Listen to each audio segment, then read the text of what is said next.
Thank you so much for joining us again on our second episode of Conversations with Cliff. I'm David Evenden, the owner and founder of Standard User Cyber and Standard User Institute. And this is my good friend, Dr. Cliff Lash, who is joining us, who is the president of Standard User Institute. And we started this, I don't even know what it's called. It's kind of a webinar series, but we basically started it in order to provide us with an opportunity to answer very basic and introductory questions on information security or cybersecurity. So Cliff, thanks so much for joining me again. You're welcome. Thanks for inviting me. And as we may have said last time, you did not ask me to help you out with Standard User Institute because of my cyber skills and my cyber knowledge. You asked me to join you for other reasons, and but I want to know something about it. So I started reading this book by Joseph Steinberg, Cybersecurity for Dummies, and I'm finding it very, very beneficial. And when I was asking you about one of the attacks that can happen with while you're using computers, that's what gave you the idea for Cyber Conversations with Cliff. Right. And so we'll just come up with something different every time we meet. And so today I am talking about or asking you about a cyber attack, the one referred to as man in the middle. And so in the larger category, that is an interception. So let's say I'm going to try to talk to my bank. So I pull up my bank's website, I type in my username and password, I send it, and I think it's going directly to the bank, but the man in the middle has somehow set up an intermediate server where the server in the middle captures that and can look at my information and then sends it on to the bank with my request that I asked for. And then the bank responds back to me, but it still goes through that server, and then the server sends it on back to me. And so I never knew that happened. And so I thought, you know, my antivirus software cannot even catch something like that because it's completely outside my system. It's not something that's trying to attack my system, my computer. And so yeah. What can be done about that? Yeah. And so the first thing I'm going to ask is about encryption, because yes, Joseph Steinberg says that for this man in the middle thing, he says, if the data, that is the data that I'm sending, is not properly encrypted, the party intercepting it may be able to misuse it. So I never do anything to try to encrypt my data. So right. How does data get encrypted? Is it encrypted when I do shopping online or when I communicate with my bank? Do they do that for me? How does that happen? Yeah, that's a great point. That's a great question. I mean, the general understanding of how that entire process works, the encryption and security of your data as it traverses the internet, really is it's sort of the generalization of what cybersecurity is. Do you have data that belongs to you? How is it being protected? And so on and so forth. So I think to sort of answer that question, and you've kind of done a really great job of setting the stage on identifying intermediate servers that can be used as capture points for your data. But just to sort of talk about the different elements of what make up a man in the middle attack, because you can be sitting in different spots or sitting in different situations. And when you initially asked the question, you know, your idea and your mindset was, what in the world is a man in the middle attack, and how can someone capture my information? Not having any understanding at all of where it might be. Does that happen when I'm at home? Does that happen when I'm out of my house? And if it does happen when I'm out of my house, how can I protect myself? And so just to sort of, you know, and just to sort of like put it into perspective, let's just say, for instance, you're at your home and there's been some type of compromise for your local or regional or even national ISP, if you will. And that ISP has a specific server where data traverses their servers or their networks and infrastructure, and somebody's gained access to that infrastructure, and they've poisoned, if you will. Poisoning is an entire another conversation on different types of poisoning, DNS poisoning, ARP poisoning, so on and so forth. They've poisoned the infrastructure in that environment in order to send the packets associated with your data to them instead of the real website or the real server. And so, just to sort of talk real quick and answer that very specific encryption question, how does encryption take place?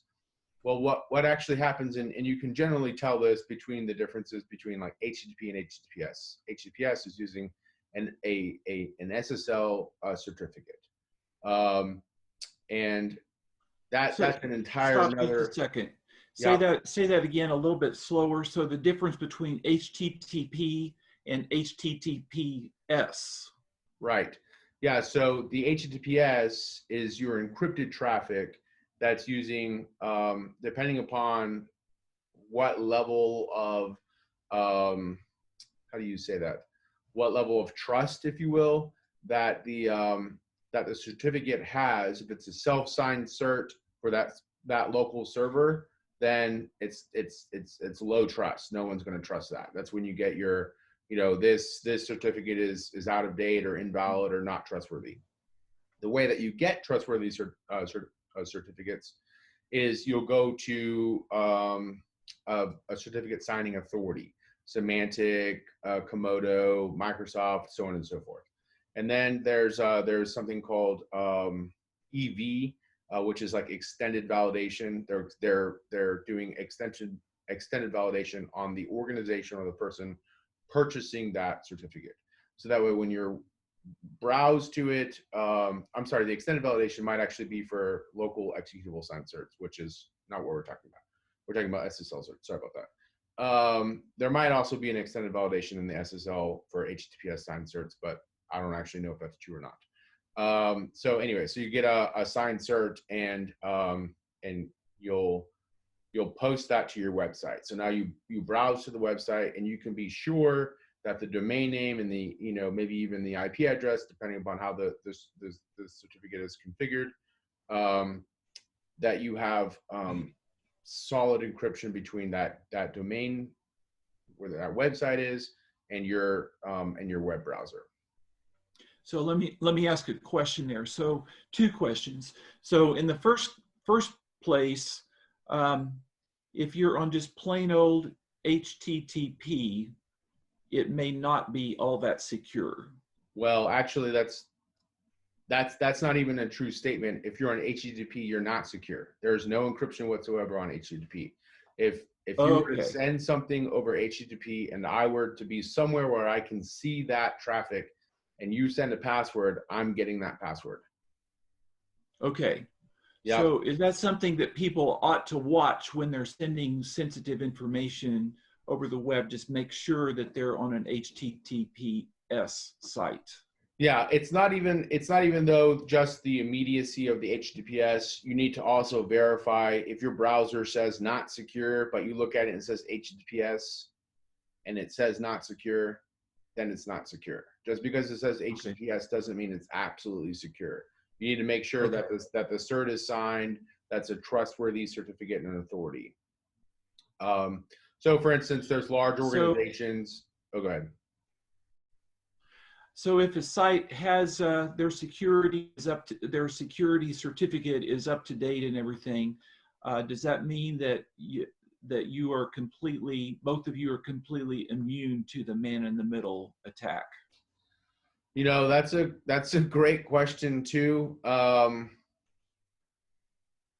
can always think of worst case scenarios. Yeah, I'm not going to say yes to that because I know more than likely there's ways of being able to traverse or even bypass that. but to be entirely honest, I actually don't know the answer to that. Whether or not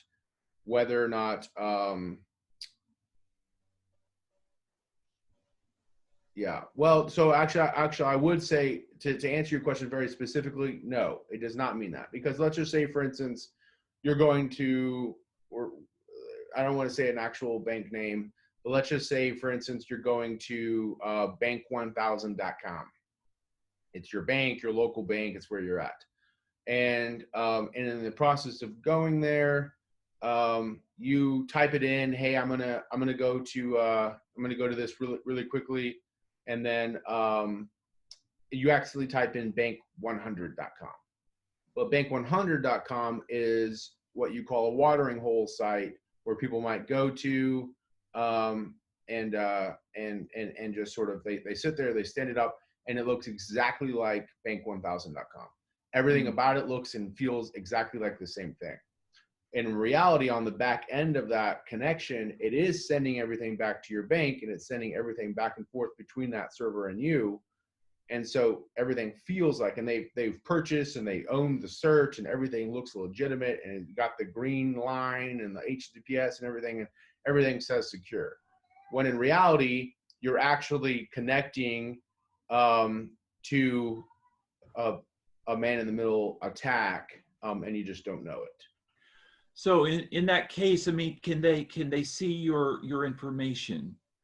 If it's a man-in-the-middle attack, and so the way that I would do that if I was setting that up is say, for instance, you have like an attack server right here. This is your bad guy, and on this side of the attack server is you, and on this side of the attack server is the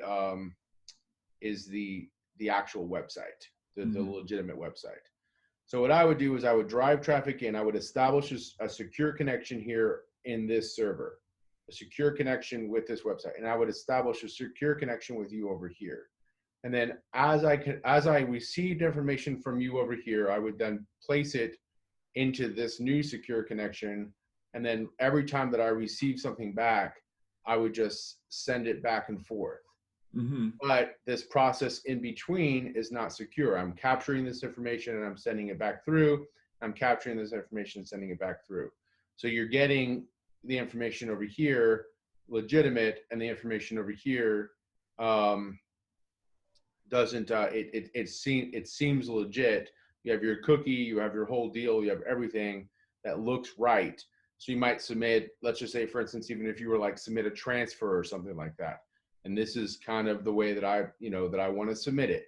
And it allows for me to push that information back to the website and come back and forth. So in the same way that I submit that transfer here, I'm able to push it over here, submit a transfer. When in reality, if you were actually performing a specific attack, you would probably, want to send that transfer to a different website or to a different account, if you will. Not website, account. So let's just say, for instance, I'm submitting a transfer from my savings to my checking, and I hit send go. Well, actually, in that process of submitting that transfer, I would just change from savings to my checking to savings to bad guy's checking, and then submit everything over there. And then if you know about, hiding money internationally, then you can immediately like get it out of there pretty quick. But in reality, if you were doing that, you would just really want to be harvesting their credentials. Say, for instance, if they're not using two-factor authentication or something like that, then now you have their login information. You can log in when they're done. So, Right. yeah. And again, that's kind of a, that's a situation where somebody's purchased a cert and is fully pretending to be another website. Those types of things they do happen quite often. That's called domain squatting. So domain squatting is when, let's just say, for instance, you're just like that. You're going to your bank is bank1000.com, and I've purchased bank100.com, bank10.com, bank1001.com, bank10000.com. That way, or even bank1000.org. And in the event that you like mistype one fat finger thing and you're going to a website that it's a very common mistype, instead of the actual bank having previously purchased that and forwarding them to the real website, bad guys have now purchased it and they're forwarding it to the bad guy server. Mm-hmm. So, okay, perfect. So in those types of events, like really what we're doing is we're talking about home infrastructure. The only real way that there are two ways you can do something with man in the middle attack against a home infrastructure is if your ISP or internet service provider has been attacked and they're forwarding something somewhere else. That's a much larger issue that you have no control over. The other one, basically everything else is based on proximity. Your neighbor might be attacking your Wi-Fi router and poisoning it and sending traffic to them or something similar to that. Then other ones are you go to an airport or you go to a Starbucks and you're logging into that location. And just because the Wi-Fi connection has a password on it, it doesn't mean that it's secure. What that means is that they don't want other people using their Wi-Fi if you haven't come in and purchased something. So you need to go in and purchase something in order to be able to use their Wi-Fi. When you purchase it, you get the password. So so when you get that password, most localized Wi-Fi infrastructure like that don't prevent the connected machines from communicating with one another, or even communicating, routing out to different organizations. So if you did that, you connected in locally, you poisoned that DNS infrastructure. Now I want to go to bank1000.com. I've poisoned the router, and now instead of going to bank 1000, I can send bank 1000 to a different IP address. And then now that IP address is hosting a replicated server for that looks exactly like bank 1000, and the domain name looks like bank 1000. Everything looks very similar, and you're submitting all your information, and somebody's capturing all your content.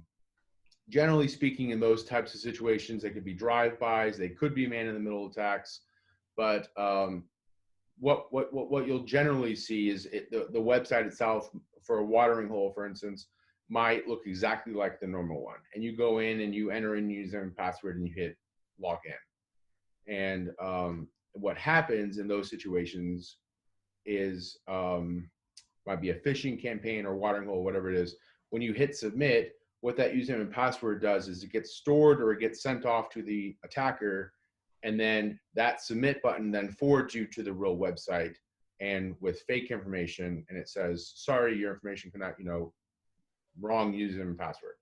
And then you just go in and log in again, and it'll log you into the real website and you're good to go. When in reality, the previous information you probably entered is probably the right username and password. It just wasn't the right website that you were supposed to enter it on. So they performed next steps to make it look like that you've accidentally entered in the wrong username and password. Yeah. So the thing about somebody sitting in a coffee shop, I mean, that sounds like pretty small time petty thievery. Yeah, I mean, I would say that's true. It kind of depends on like what the goals are, and unless Bill Gates or somebody goes to this Starbucks and logs in there, and for whatever reason is not using a VPN to log in, or somebody, whatever it is, whoever the target audience is. Otherwise, yeah, you're just capturing low end stuff, and it might just be somebody testing new stuff or whatever. You're probably not looking at really efficient organizations attacking high profile targets, if you will. So leaning back on that, one of the ways outside of your house you can protect yourself from man-in-the-middle attacks is using VPNs. So that's going to be a topic for another session in the future. Sure, perfect. Yeah. So generally speaking, connecting to a VPN, what that does is it bypasses all your local DNS. If it's configured properly, DNS leakage is a real thing, and that's basically what that means is I've configured my VPN, but my DNS does not update, so my DNS is going out the same route it always has been. If there's been a localized DNS poisoning, it's still going to take into effect even out of my VPN. So that's a different issue with configuration of VPNs in your localized machine. So anyways, yeah, so that's good. That's kind of the general census of man-in-the-middle attack. There's all kinds of different other types of man-in-the-middle attacks. That's just like general infrastructure. There's also Wi-Fi pineapples that you can configure to sort of be a man in the middle of your infrastructure or your computer. I mean, basically the way Wi-Fi pineapples work.